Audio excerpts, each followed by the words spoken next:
It's finally here! The Loch Ness monster was requested about 2 months ago, but it took me this long to reach the letter L. Nessie is an extensive subject though, definitely one of the most coveted cryptids, about as popular as the Yeti or Bigfoot, although its appearance does vary a lot more. Many have claimed to have seen the elusive creature dwelling in Loch Ness, a large deep lake with low visibility in the Scottish Highlands. The murkiness of the water is a result of the peat in the surrounding soil, which seeps into the loch. With a surface area of 56 square kilometers and an average depth of about 130 meters, almost reaching 230 at the deepest point, it is an impressive puddle of water.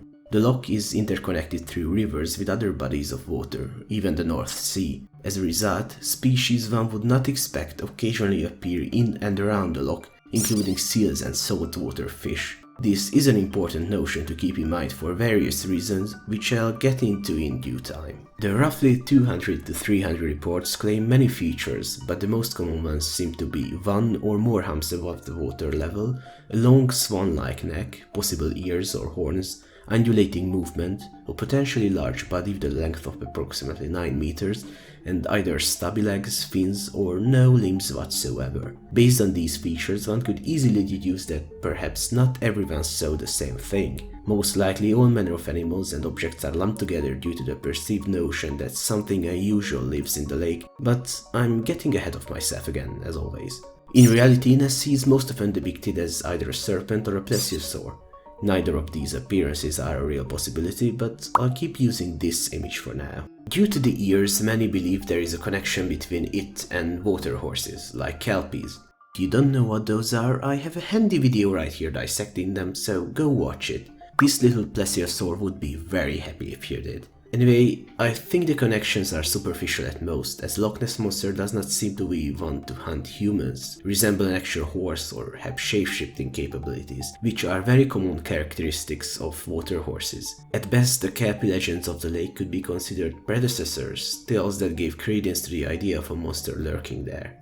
It is not clear when the first sighting of the beast took place, but the earliest modern reports seem to have come from the late 1800s and early 1900s. It is widely believed that the one, which dates back the furthest, happened around 1870, when a man called Mackenzie saw a log or creature wriggling in the water. However, this one was only published in 1934, when popular interest in the Loch Ness monster started to rise, so make of the supposed date what you will. There have been many reports throughout the decades. Some saw it on land, some cited it emerging or submerging.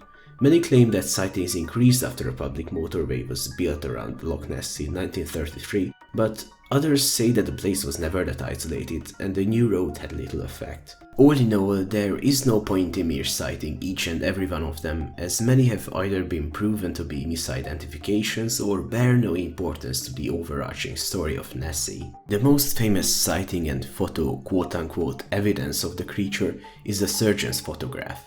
It is an interesting story if nothing else.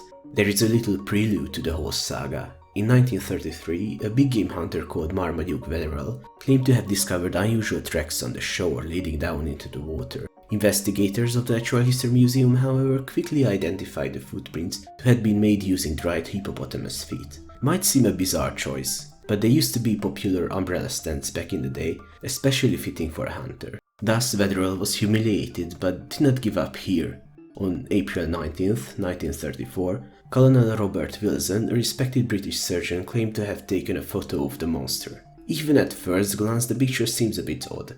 The supposed waves look more like ripples. They are. The object in the photo is actually rather small, but it is usually cropped to make it seem like the thing is large. In reality, the original picture shows the opposite shore, highlighting the real size of the supposed beast. In spite of the skepticism, the image became the most iconic image of Nessie, allegedly proving its existence for 60 years. However, in 1994, the last living conspirator spoke out before his death. Christian Sperling revealed that Wetherell requested him to rig a toy submarine with a carved monster head and capture it in the loch. Wilson was used as a credible witness, ensuring that the hoax seems as real as possible.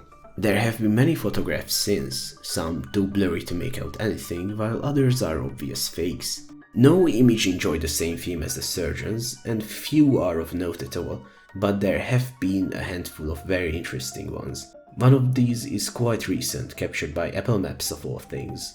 It is a satellite image of the lake showing a weird shape in the water. I must admit that it does seem odd. It is generally viewed as the wake of a boat, with the boat itself cut out when the image was stitched together, or ripples caused by flotsam or seals. I don't know if it's either of those, yet I cannot really give a better explanation. I do know it is not the monster though, and by the end of the video I believe you'll have drawn the same conclusions. Beside photographs, Nessie has also been allegedly captured on film a few times. The earliest one seems to be the one by G.E. Taylor. Only one frame of it has been published, however, as it was determined to be a floating object, not an animal. There were a handful of other cases throughout the following years, but none contained irrefutable proof, nor were they very convincing. On the other hand, sonar studies had way more interesting results. The first one was conducted between 1967 and 1968. D. Gordon Tucker wished to test a prototype sonar transducer and chose the notorious place for a thorough session. While it did find some larger objects, this technology was not too advanced, therefore identification proved difficult, and as a result there was no clear conclusion. The search conducted by Robert H. Rines was a lot more successful in regards of curious images. He submerged the camera with a floodlight, which he turned on each time the sonar signaled something unusual. The water was murky and the photos are rather hard to make sense of, but he did turn up some that are intriguing on a first viewing. These studies were repeated with detections in 1972, 1975, 2001 and 2008, but the latter two could hardly be called significant. However, the 1972 and 1975 images made it into an interesting study produced at the MIT. It's a curious read, and the hopefulness of the participants is tangible within the text. Let me show you the two most significant images. This photo was taken on the 8th of August 1972 with strange concurrent sonar readings. It resembles a flipper with a rhomboid shape. It is important to know though that it was retouched to better highlight the outlines. Many have studied and dismissed the images for various reasons, but I believe Dick Rayner may have done the most well-constructed article on the matter. He did a much better job than I could, so I'll leave a link to his analysis and read his conclusions here with one of my patented weird voices. There is no evidence presented which ties the time of the sonar event with the time of the photographic event, and so no correlation can be assumed. The original flipper photographs did not differ significantly from the test shots of the log bottom, except for the rhomboidal mark, which is consistent with a scrape or throw caused by the camera rig being dragged across a shallow ridge. The enhanced flipper photographs show incongruous shadow features which I cannot explain other than as deliberate artistic improvement, i.e. retouching. The published sonar record and expert interpretations ignore the required presence of the suspended camera equipment, the boat, Nan, and its mooring system on the paper record, and the mobile rotating nature of both sonar and camera. These considerations lead me to conclude that the photographs previously described as showing the flipper of an unknown animal actually show the scrape mark and disturbed sediment created as the camera unit came into contact with the bottom of the loch. What a bummer. It seemed that this image is more so a result of an accident sprinkled with a small dose of incompetence for good measure. Regardless, this photo was held in such high regard by the investigators that Peter Scott, a British naturalist, gave an arbitrary scientific name to the creature, Nessie rhombopteryx. The goal was to meet the requirement necessary to add the monster to the list of protected wildlife. This name was never officially recognized by science, which is probably for the best. It has also been pointed out that the name is an anagram for Monster Hoax by Sir Peter S. This must be a coincidence though, as Peter Scott spent much of his time looking for the creature with seemingly genuine passion. The other notable photograph captured during the Rhine search was this one, dubbed a gargoyle's head. It takes a lot of looking to make out what is regarded as a head, resembling a cosmic horror more than anything else. It's been artistically rendered to be more distinct, but it's still hardly a head if you ask me. Indeed, it is generally believed to be a tree stump, which was also captured during Operation Deepscan in 1987, another large-scale sonar search. Regardless of its oddity though, it did fuel one particular theory on the identity of the monster, but we are not at that part yet, there's still a lot of this video. Just look at the progress of... we're only this far into it. So, Operation Deep Scan. It was another investigation that yielded no significant results. It did detect a large moving object, but that was the full extent. The last search with sonars was conducted in 2003, when the BBC sponsored a huge undertaking employing 600 sonar beams and satellite tracking to find the beast or prove its absence once and for all. This was recorded and edited as a documentary called Searching for the Loch Ness Monster, but despite its optimistic start, the investigation found no animal of substantial size, proving that nothing huge is lurking beneath the murky water. If that wouldn't be enough, an international team of scientists performed a DNA survey based on samples from the lake. According to the results, at the time of the survey there were no sharks, sturgeons, catfish, otters, seals or reptiles in the lake. However, eel DNA was quite abundant, signaling a large population of small eels, but could also indicate the presence of quite large ones. Regardless, this is yet another study that makes the existence of Nessie extremely unlikely. Yet,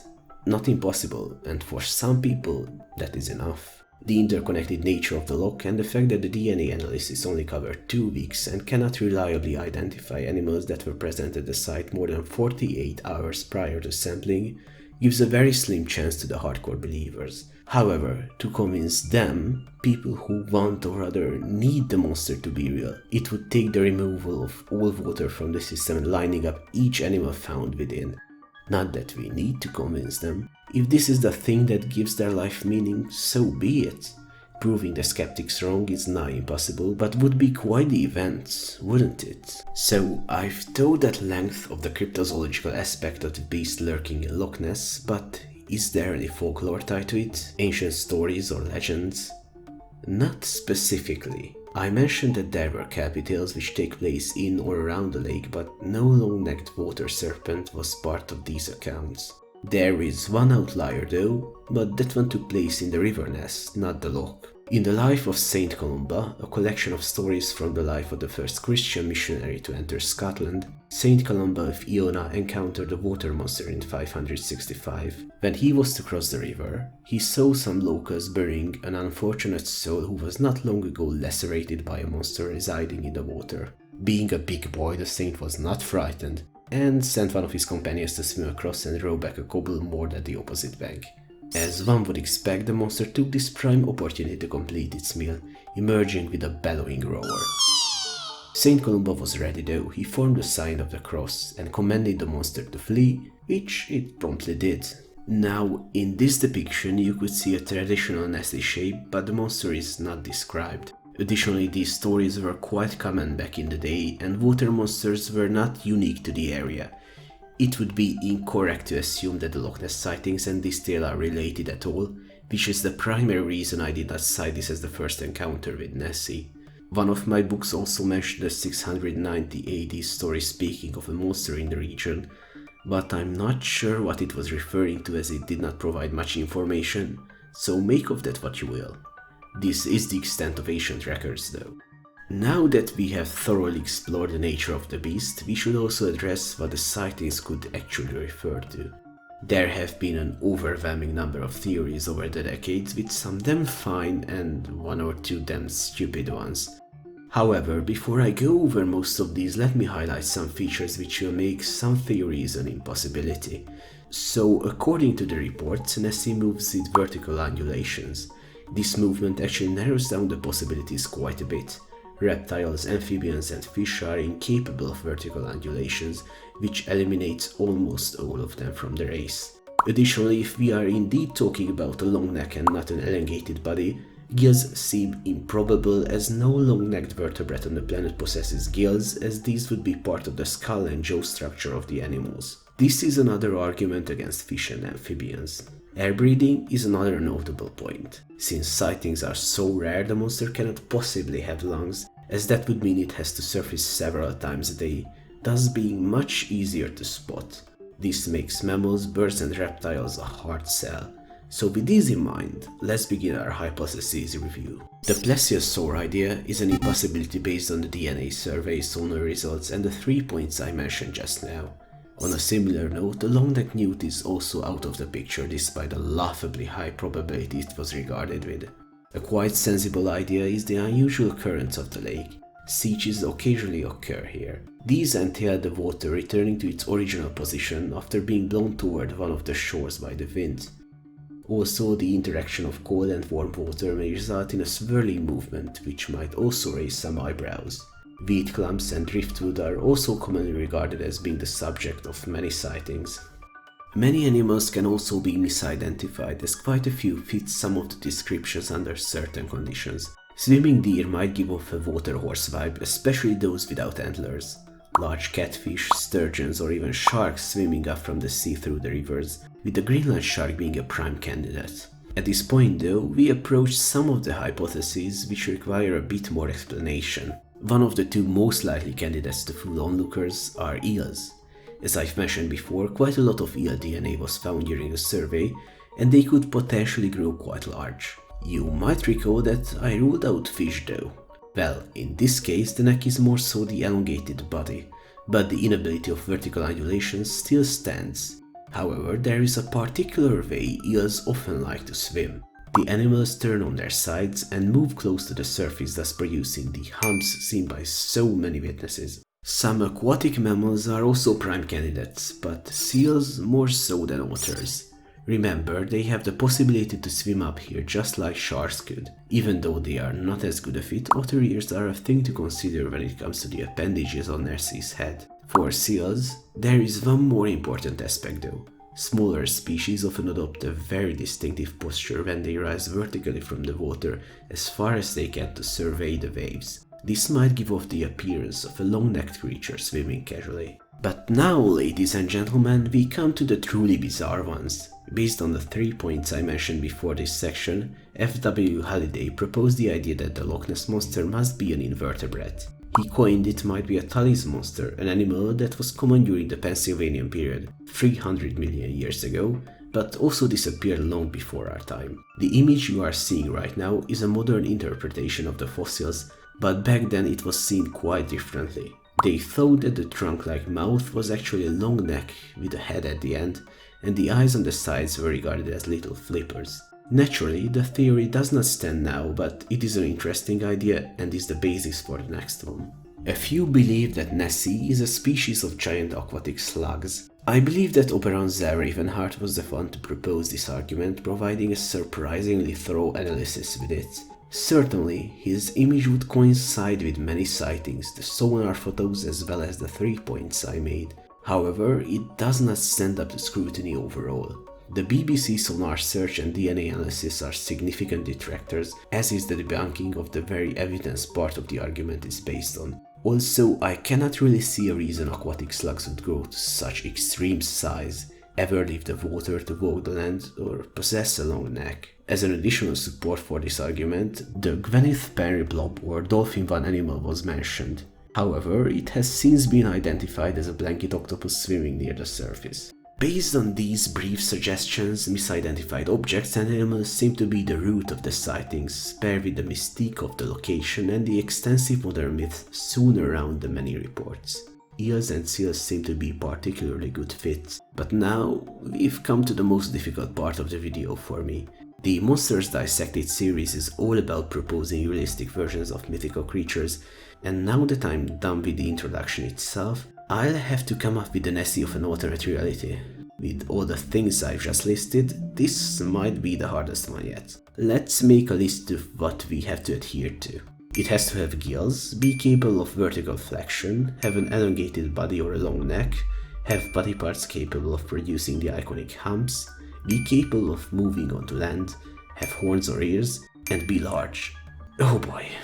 But cockatrice, I hear my convenience Roman speak. You already have a perfect fit, the giant water slug. Well, dear figment of my imagination, thank you for making that point, but I have good reasons. Firstly, I've already mentioned my caveats with the design, possessing some characteristics I do not agree with.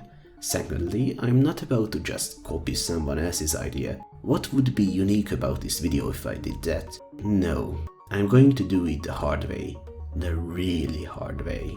I've honestly been pondering about this for almost a week prior to writing this. Most of my immediate ideas did not qualify though. I was initially thinking about modifying an eel to fit the bill, but I ultimately scrapped the idea. It would be hard to justify eel swimming in a weird way where they stick their heads so far above the water, plus them moving onto land would also be difficult to work out. Due to the neck thing, I do have to concede that we are looking for an invertebrate. With this realization, I went for a look-see in the wondrous world of aquatic invertebrates, and gradually strayed further and further from the romanticized image of Nessie. What I came up with is, honestly, unnerving. Terrifying even. The monster has been described as horrible and unlike conventional animals, so I feel I am still in the right, but oh boy would its existence make divers rethink their career choice when they submerge into Loch Ness. So there is this whole class of worms, yes, worms, that contains some species I can work with. Bristle worms is a diverse group of animals which have segmented bodies that each have bristly appendages. These double as their legs or paddles for swimming and a respiratory surface. Their lifestyle widely varies, but there are quite a few predators which would fit the St. Columba story. Their head usually bears antennae too, which could be our horns. We could go further with the classification and opt for the Unicidae family, which would provide us some additional useful characteristics. Some species of this family grow quite long, with the bobbit worm potentially reaching 3 meters in length, and are rather strong. They are also relatively intelligent and possess quite well-developed sensory organs. If I were to create a species in this family, I could potentially make an animal that fits all the criteria with perhaps the least amount of problems. Behold! This is the Loch Ness monster. Although it would need a new Latin name which I'm not going to provide. It can reach a significantly larger size than its relative the bobbit worm. Since it lives longer, it has more time to grow, with select individuals far surpassing the 3 meters record of the mentioned species. Their body is also thicker to better support the length, providing much needed resilience. Their bristles are evolved to enable both digging and swimming, which are essential assets. They have a greyish color, which helps them blend in seamlessly with the murky backdrop.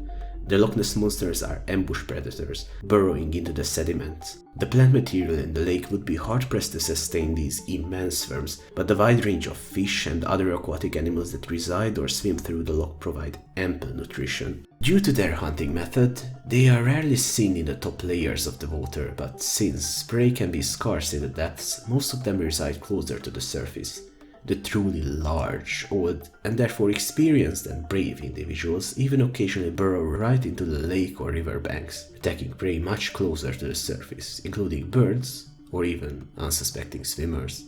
This is not the only time one could spot them though. They reproduce similarly to many fish, with females producing pheromones which incite the males to let loose a good bit of sperm into the water. Following this, the females respond by laying their eggs into the fertile lake. In rare cases, people might spot an individual compelled by its reproductive instincts following pheromones or producing eggs. In these occasions, one may be witness to a long, undulating animal swimming near the surface or raising its horned head above the waves. With this, I think we can cross most criteria of the list. There is even a clear entry for the species, as its predecessors could easily have swum in from the North Sea. The only oppositions one might have with this idea are the fact that they would not really move far from the lake, and the fat body of Nessie is a miss. While the second one could be explained away by the posture these worms usually take.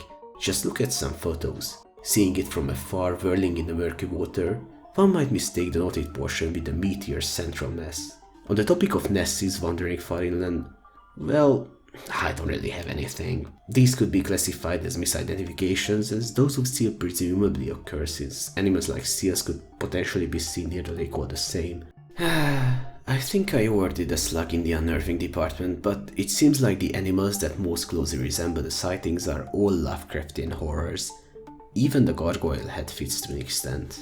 That's enough nightmares for one video though, so I'll end it here. This has been quite a journey, and I'm happy with the end result, to be honest. If you've watched this long, you're a cool person and thank you very much. I don't know when I'll have such a big undertaking next, but it was thrilling, going through all the little details, trying to fit everything into the bigger picture. The next Monsters Dissected episode will be cutting up the Minotaur as per another request, so you can look forward to that. I hope to see you then, but I'm gonna go now. Bye!